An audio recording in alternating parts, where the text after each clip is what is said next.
que cuando yo veo que hay gente que se unen para hacer cosas para la iglesia, esto me da muchas fuerzas, me da ánimo y me da mucha alegría, especialmente cuando es una asignación que yo había puesto y que yo dije que yo iba a estar ahí ese día para cumplir con ese proyecto y que yo no pude estar debido al trabajo.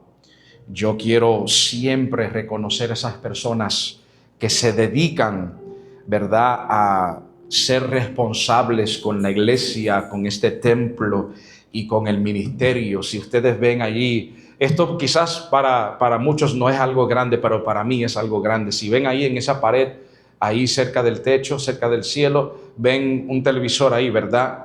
El martes yo había pedido que algunos muchachos vinieran conmigo para montar el televisor para que, ¿verdad?, el grupo de alabanza pudiera ver, ¿verdad?, las letras ahí también, ¿verdad?, para diferentes cosas.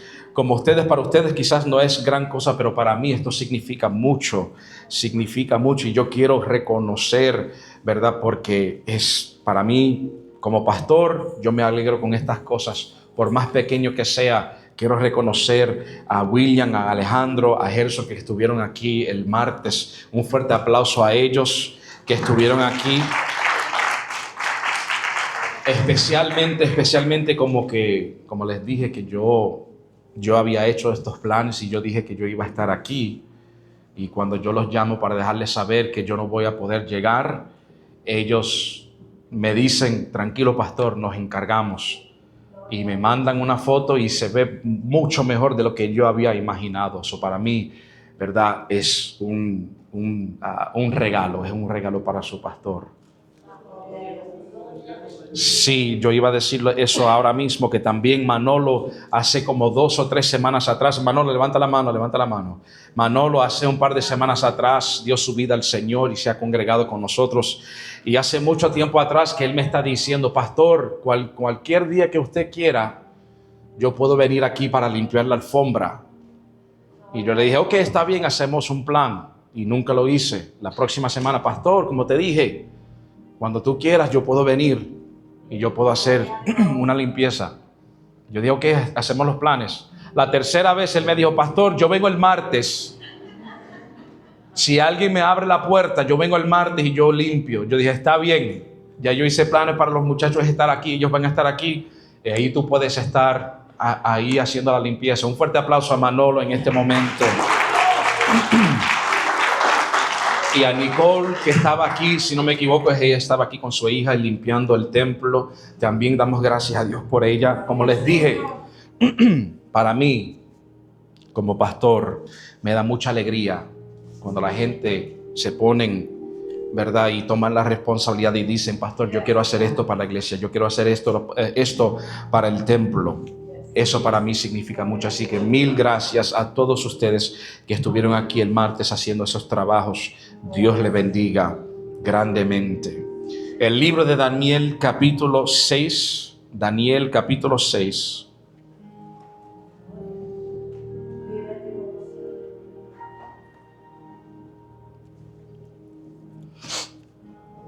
Cuando lo tengan, me lo indican con un fuerte amén. Dice la palabra de Dios: pareció bien a Darío constituir sobre el reino 120 sátrapas que gobernasen en todo el reino, y sobre ellos 3 gobernadores, de los cuales Daniel era uno, a quienes estos sátrapas diesen cuenta para que el rey no fuese perjudicado. Pero Daniel mismo era ¿qué? Superior a estos sátrapas y gobernadores, porque había en él un espíritu ¿qué? Superior. Y el rey pensó en ponerlo sobre todo el reino. Entonces los gobernadores y sátrapas buscaban ocasión para acusar a Daniel en lo relacionado al reino, mas no podían hallar ocasión alguna o falta, porque él era fiel y ningún vicio ni falta fue hallado en él. Entonces dijeron aquellos hombres: no hallaremos contra este Daniel ocasión alguna para acusarle, si no la hallamos contra él, escuchen esto, en relación con la ley de su Dios. Gracias te damos, Dios, por tu amor y por tu misericordia. Gracias, Dios mío, por todas tus bendiciones y el mover de tu presencia que está aquí en este lugar. Padre, háblanos y ministra nuestras vidas. Llénanos y transfórmanos con el poder de tu palabra. Te pedimos y te damos gracias en el nombre de Jesús. Amén. Pueden tomar su asiento en este momento. Yo estuve hablando sobre este tema el miércoles. Los que estuvieron conmigo el miércoles, levanten su mano. Amén. Saben que habíamos hablado sobre este libro de Daniel y este capítulo. Nosotros conocemos esta historia muy bien porque cuando continuamos leyendo sabemos que es el evento grande de cuando metieron a Daniel en el foso de los leones. Es una historia tan conocida que muchas veces a los niños se les enseña esto, de lo que es tener fe, lo que es ser obediente a Dios.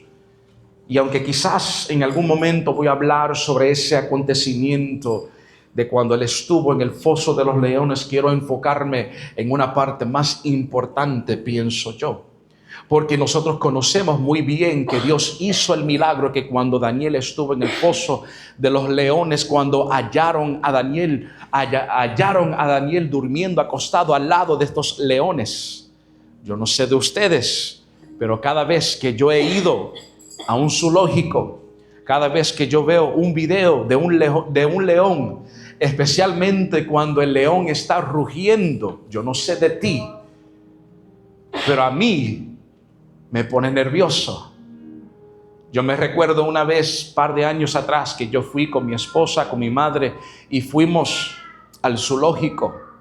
Y en el zoológico de Columbus ellos tienen una área donde están los leones y tienen un lugar donde tienen un cristal así bien grueso, ¿verdad? Para la protección de la gente y para que los leones no salgan. Dios bendiga al quien construyó eso ahí. Pero ellos tienen un lugar donde podemos ver y podemos caminar y estar aquí mismo donde está el león. Y muchas veces los leones se acuestan ahí mismo frente a ese cristal. Y ellos se acuestan ahí y mientras estábamos pasando, yo dije: mi amor, tómate una foto con el león que está durmiendo. So ella fue y se paró al lado del león. Ella puso su mano y miró la cámara y empezó a sonreír. El león estaba durmiendo. Y agarré el momento, ¿verdad?, donde ella puso su mano y ella miró la cámara y ella sonrió. Pero yo tengo una manera de que cuando estoy tomando fotos, tomo varias fotos, ¿verdad?, al mismo tiempo para poder captar el momento. Quizás una sonrisa es mejor que otra, quizás la persona cerró sus ojos y tomamos esa foto. Y yo tomé como 5 fotos, ¿verdad?, en como 2 segundos. 1, 2, 3, 4, 5, así bien rápido. Y en ese tiempo de 5 segundos, que ella sonrió, miró a la cámara y sonrió, ella vio de la esquina que el león, aún durmiendo, se levantó la cabeza e hizo así con las garras contra el cristal. Y agarré el momento cuando mi esposa miró y ella cambió su rostro totalmente, cambió su rostro de una sonrisa a un rostro de sorpresa y de miedo, porque el león, aunque teníamos un cristal de, voy a decir, de 10 pulgadas, así de grueso, que nos separó, cuando vio que el león se movió, ella se puso nerviosa. Y agarré el momento exacto cuando ella hizo así, porque se sorprendió. ¿Por qué? Porque es un león. Y aunque sabemos que hay algo que nos separa, que no pueden salir, aún todavía cuando vemos ese león, nos ponemos nerviosos, ¿verdad? Cuando leemos esta historia sabemos que encontraron a Daniel en un momento bien cómodo en su situación, pero entraremos en detalle en eso después. Para poder haber llegado a ese momento, donde él estaba en el foso de los leones, en un lugar donde sentía miedo, en un lugar donde se sentía nervioso. Cualquier persona hubiera sentido el temor. Daniel estaba tranquilo, pero para poder haber llegado a ese momento, estar con los leones, algo tuvo que haber pasado en su vida para que él pudiera llegar a uno de los retos más grandes de su vida. Pero el reto más grande no era el reto de estar ahí con los leones, aunque si tú y yo estamos en esa situación, tú y yo decimos, este fue el momento más peligroso de mi vida, o el reto más grande de mi vida, sobrevivir con un león vivo. Tú y yo diríamos, esto fue el reto más grande de mi vida. Pero para nosotros como creyentes tenemos que entender que hay muchos retos que ocurren en nuestras vidas que nos van a retar y nos van a poner en situaciones o posiciones muy incómodos. Y tenemos que reconocer la oportunidad para poner nuestra confianza en nuestro Señor Jesucristo. ¿Cuántos dicen amén? Tú y yo constantemente tendremos oportunidades de poner nuestra confianza al 100% en el Señor. Pero sabiamente tenemos que reconocer cuáles son esas oportunidades, porque vienen estas oportunidades y no nos damos cuenta que es una oportunidad para poner nuestra confianza en Jesús. Y en vez de poner nuestra confianza en Jesús, ponemos nuestra confianza en nosotros mismos. ¿Habrá alguien que está conmigo en este momento? Esto es un error muy grande. Porque aunque como seres humanos tú y yo tenemos grandes capacidades, tenemos grandes habilidades, la palabra nos enseña que tú y yo necesitamos al Señor. Cuando se trata del pecado, tú y yo no podemos borrar el pecado por nosotros mismos, por nuestra propia cuenta. Tú y yo tenemos que ir a Jesús. Pero si vamos a Jesús, tenemos que creer en Él y tenemos que creer que Él puede salvar a nuestras vidas. ¿Cuántos dicen amén? Jesús lo dijo claramente: fuera de mí nada podéis hacer. Sin Jesús no podemos hacer mucho en esta vida. Sin Jesús, la salvación que tú y yo tanto anhelamos, no lo podemos alcanzar. Sin Jesús, el milagro que nosotros queremos, no la podemos alcanzar. Sin Jesús, cuando queremos cambiar nuestras vidas, no lo podemos hacer, porque es Jesús el que cambia nuestras vidas. Tenemos que poner nuestra confianza totalmente en Él. No solamente en la prueba, sino también cuando todo va bien en nuestras vidas. Sígueme.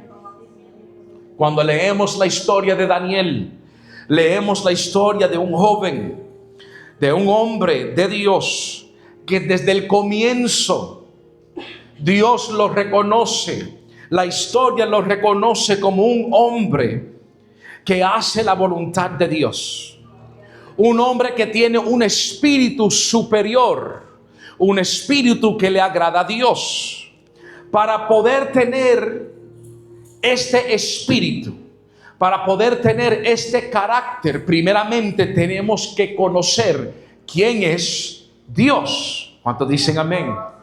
Para poder llegar a esta conclusión, que Daniel tenía un espíritu superior, que Daniel tenía la gracia y el favor de Dios. Para poder llegar a esta conclusión y esta definición de quién es Daniel, tenemos que entender que antes de llegar a este punto donde lo reconocen de tal forma, tiene que haber sido que Daniel tuvo conocimiento de quién es Dios y había tomado la decisión: mi vida la voy a vivir para el Señor, mis decisiones la voy a tomar para agradar a Dios, mi vida la voy a vivir para alabar al Señor. ¿Cuántos están conmigo en este momento?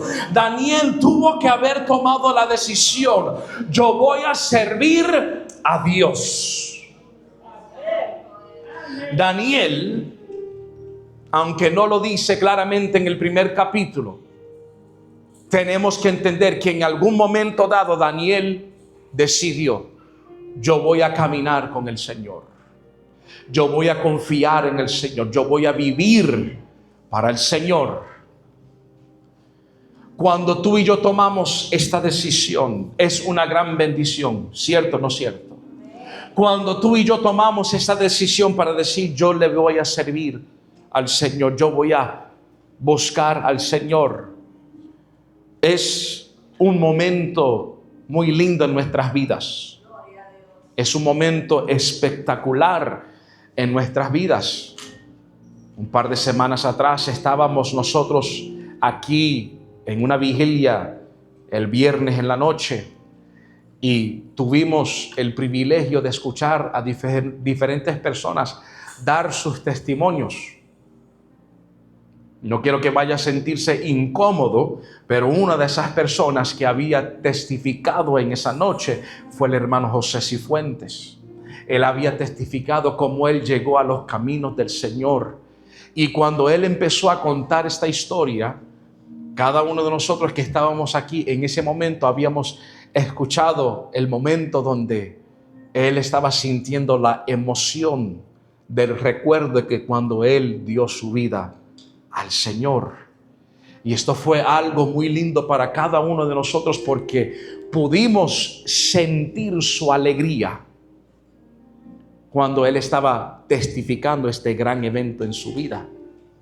Cada uno de nosotros tenemos una historia en la cual podemos decir: este fue el momento en el cual yo di mi vida al Señor. Y cuando escuchamos ese momento, escuchamos con mucha alegría, estamos atentos, ¿verdad?